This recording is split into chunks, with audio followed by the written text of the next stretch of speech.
How's it going today, everybody? I am playing for you a mono white cats deck because I don't think I've done cats yet, and this is actually a really fun deck to do. Not very heavy on removal. We do have laydown arms. This is a mono white deck with predominantly white land, so still very, very useful. And we have Get Lost as well. I do have a sideboard built if you're playing best of three. But just to go over things with you, I have Forum Familiar. This is more often than not a 1-drop 1/1 for me, so I don't often use its disguise ability, but you certainly can. It has disguise for 2, meaning that once it is played as a 3-drop, you can pay 2 to flip it up and do its ability, which is return another target permanent you control to its owner's hand and put a 1/1 counter on Forum Familiar. This can be really fantastic when paired with things such as Arabo and Prideful Parent, which is right here. These have the ability of creating tokens whenever they enter in the battlefield. Actually, I don't think a Robo does unless it's a other thing.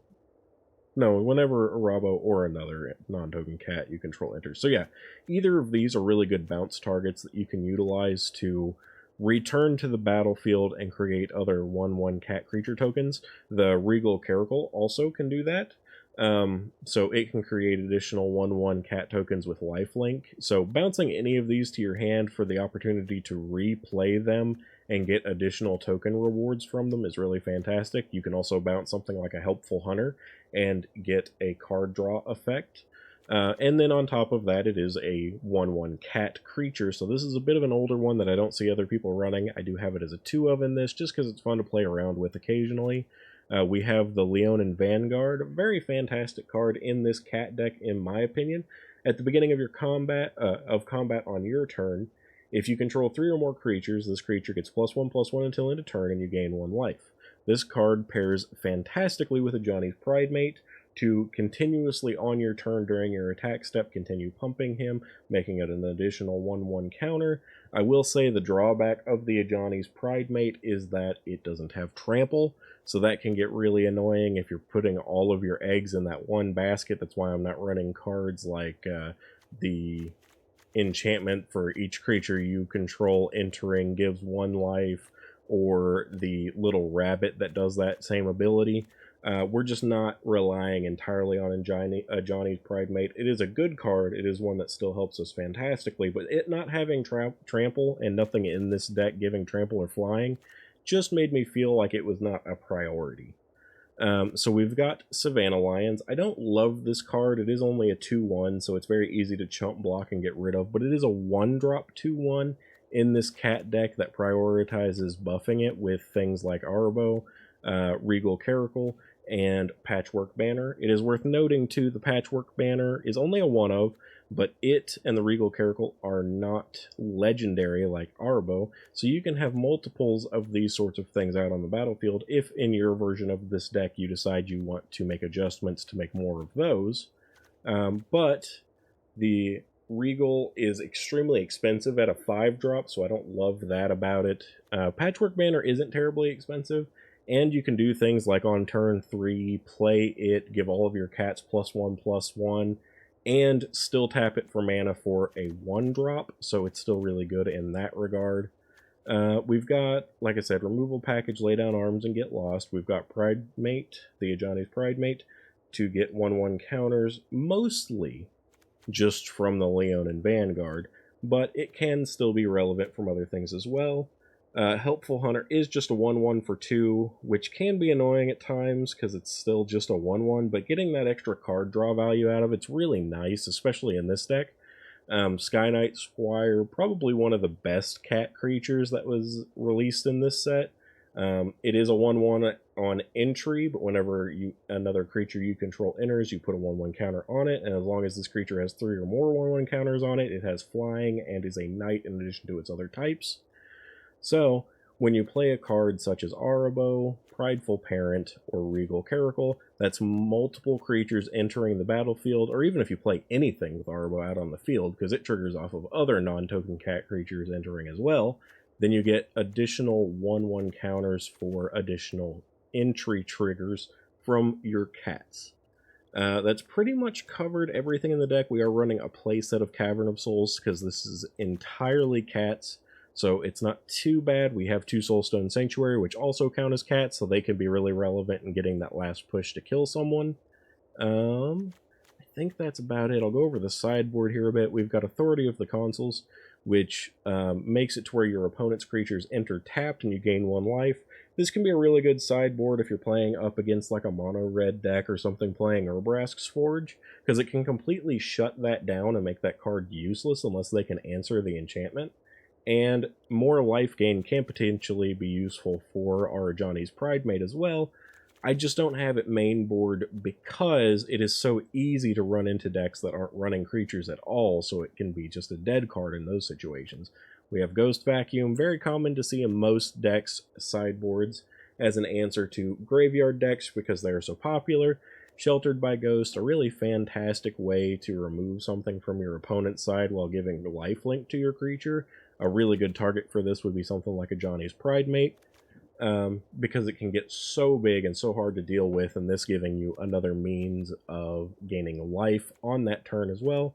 We've got Elspeth's Smite, something you may again want to consider if you're playing up against a very aggressive, such as mono-red deck, something along those lines. Exercise for when you go up against people that are playing a lot of artifacts that you want to get rid of, like Urbrask's Forge, for example. We've got a lot of hate in this deck for that kind of a card, so very relevant if you're playing up against artifacts in particular, because Get Lost gets rid of anything as far as creature, enchantment, or planeswalker, but it cannot hit artifacts. We have Day of Judgment, again, in a really aggressive deck, or even just in a very populate-centric deck, similar to what we're playing. So in a mirror match, it's a good sideboard.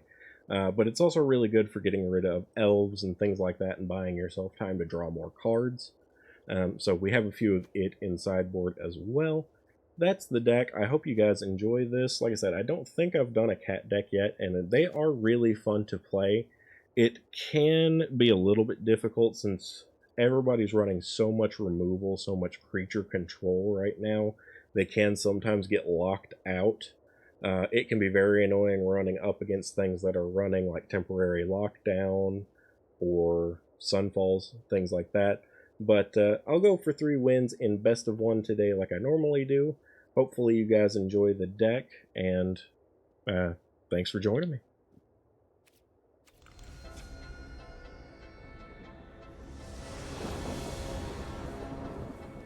Alright, we do get to go first. We have a 1-drop, 2 drops, and a 5-drop, but I still think this is pretty usable early on. Main goal is going to be getting these helpful hunters out to draw cards for us. More land is totally fine in my opinion. Okay, that's enough land now. I could use 1 more, but you going a little too far.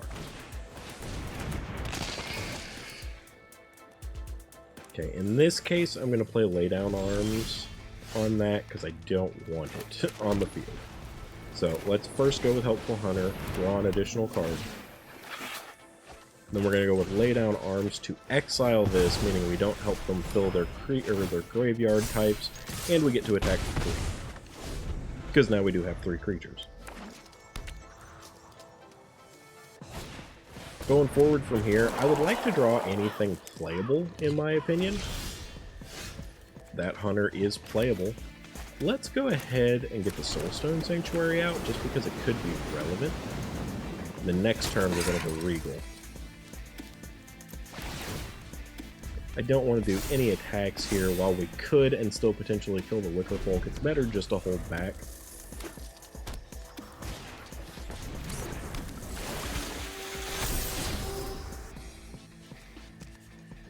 Scorching Dragonfire is pretty annoying because they could potentially deal with our Caracal if they use a card like that. We're going to be able to attack with a pretty nice attack on this next turn at least, though. I will still double block here, I think. I'm pretty happy with that. Making it bigger, I guess mattered because it gave it first strike. So that's a little sad. We lost more cats than we needed to. let's go cat here. Get the careful going. That'll give us the additional 1/1s, as well as buffing our Vanguard and giving it lifelink. Even if they deal with the careful, they're going to at least be 2/2s.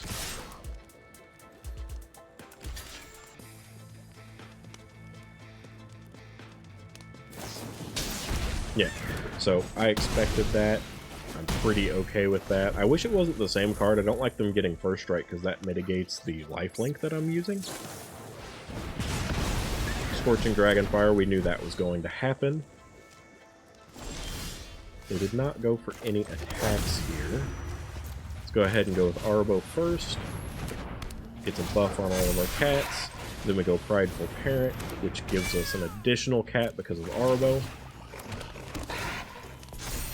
We're just going to attack with the lifelink cats this turn.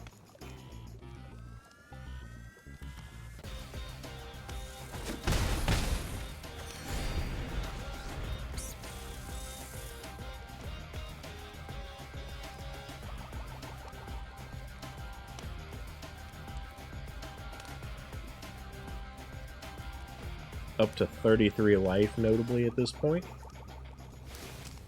So even if our opponent attacks, we have really no incentive to block whatsoever other than to kill their creature. But at this point, if they attack, they're leaving themselves open to potentially lethal damage.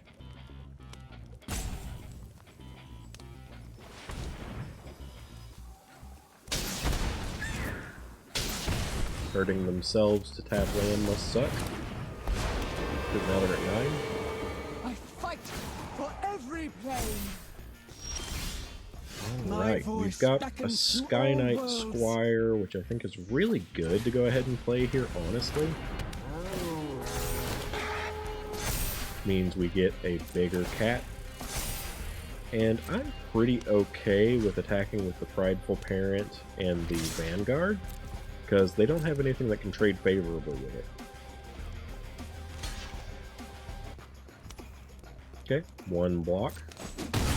Pretty acceptable. On this next turn, we just attack for the win. Getting rid of Arbo does hurt, though.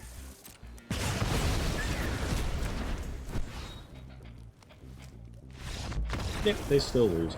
I knew they would, though. Just on board here, even if they kept up a land as a blocker and the C-Note Scout, they could only block 2 things.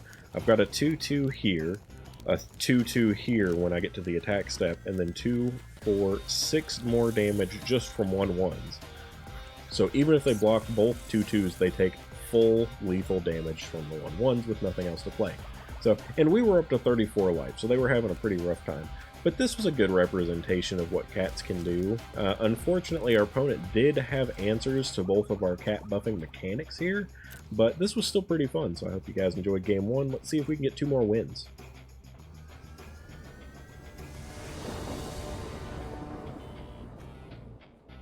Alright, we get to go first, which is pretty nice. We don't have any 1-drops, but I think that'll be okay.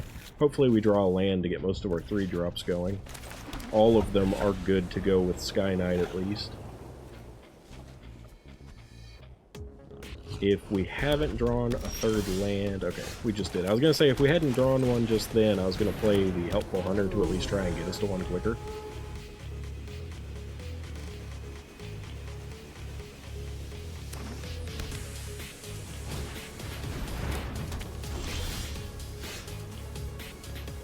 Okay, in this turn, I think I'm actually going to go Helpful Hunter and Savannah Lions, because it's still 2 creatures. Got another land, which is actually pretty nice. Next turn we'll probably go with Arabo, because it'll be able to get more value out of these 2. Could have done it on this turn, but I wanted the extra value of the card draw.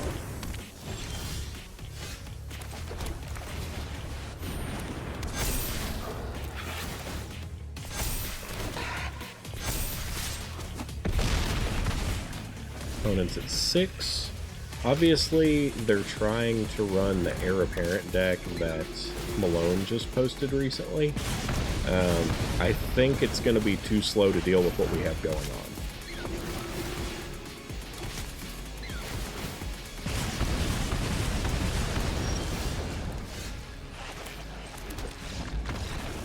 So in this turn, we were going to be able to go with the Sky Knight and then the Prideful Parent.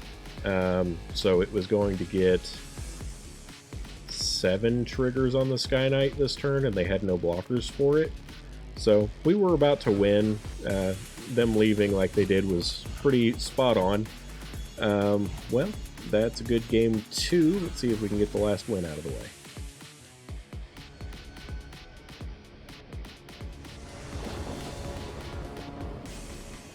Alright, opponent goes first. This looks pretty acceptable, though.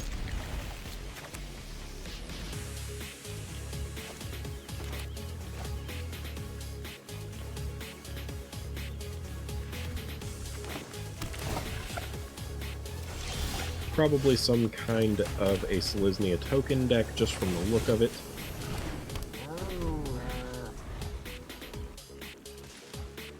Could also be enchantments, but I think they wouldn't have started off with a tap land.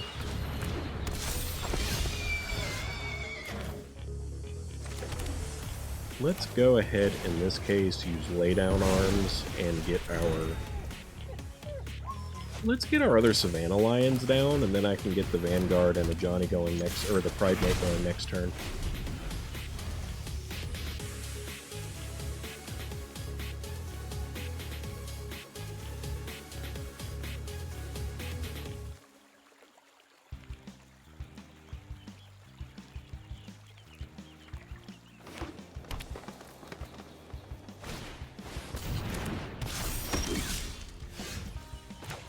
Okay, seeing this, I actually think it would be best to go Sky Knight first with the Vanguard.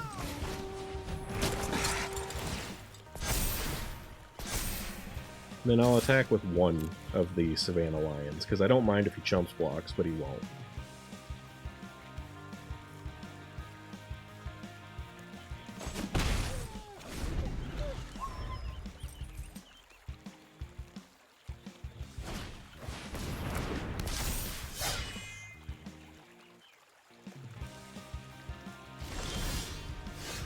Okay, nothing terribly interesting here. We're going to go with the Pridemate and then get rid of the biggest creature, which in this case will be this one.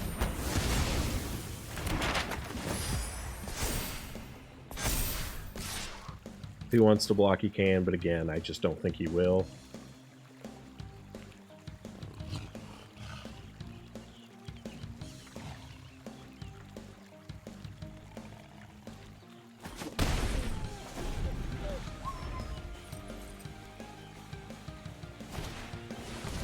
Regal Bunnycorn, which is actually pretty big because of the tokens that we gave him, the treasure or map tokens.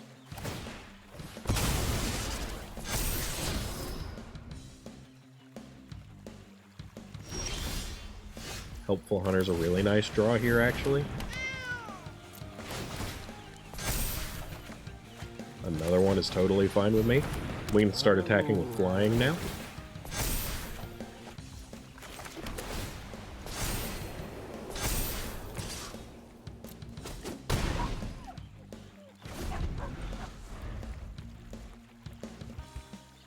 That's why the Sky Knight is so important in this deck. It's the only real evasion we have to get in and get damage over top of ground blockers because we don't have trample. I'm honestly totally fine with taking 5. I don't even care.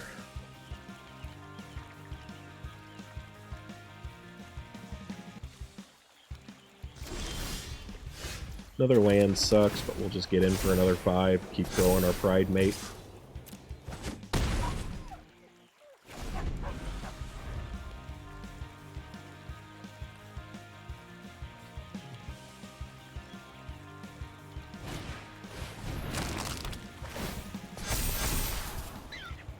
Them some big Bunnycorns now.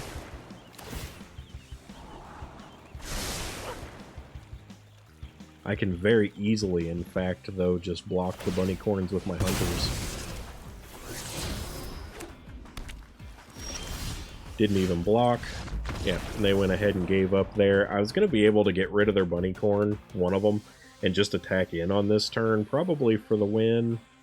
Yeah, they didn't have enough blockers, especially after losing the Bunnycorn, though they would gain 3 life. So, I don't know. they'd be able to block the Ajani's Pride Mate. This would be a 5/5, but the Pride Mate would be a 6/6 now, so yeah, it wouldn't have gone great for them. I think I still would have pretty easily won this.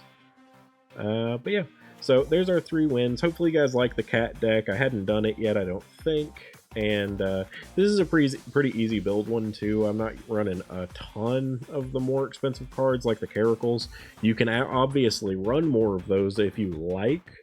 But I feel like as a 5-drop, it's just a little too inconsistent to have them as a 4-of in the deck, or even a 3-of. That's why I just kind of splashed them in. I do run a 4-of of the Arabo. Really fantastic card that kind of gets this deck going crazy. The Sky Knight is another one that's a 4-of in the deck. It's pretty essential, because as you can see here on the ground, I couldn't really get anything through. I would have been able this turn, but primarily attacking in the sky really makes the biggest difference. But anyway, I hope you guys enjoyed the deck, and thank you for joining me.